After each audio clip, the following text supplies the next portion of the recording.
Мен Қызылорда қаласы Ұлағат білім ордасы мектебінің 8-ші А сынып оқушысы Өмірзақ Жансая. Шәкәрім Құдайбердіұлы жастарға. Бұл абай сатушы ғой ақыл сатқан, әртүрлі асылы көп өтпей жатқан. Тегін білсең аласың, бос береді, тұтасынан ешкім жоқ мұны тапқан.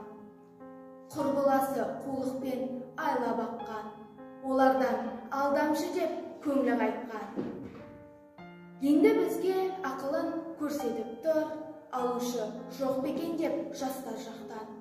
Алмасақ үміт үзер тағы жастан, өлсек те ұмтыларлық осы бастан. Өткізе алмай еліне қайтса көшіп, қаламыз асыл түгіл ине алмастан. Қой ойлалық шатылып, шатаспастан, оңамыз ба абайдан бата алмастан. Асыл алсақ асылын аямайды, келді ғой өз еліне сата алмастан. Бұл өтсе үміті бар қуанбақтан, еңбегім жанды ғой деп жұбанбақтан. Абай кетсе осы елде кім қалады, не табамыз наданнан сұранбақтан.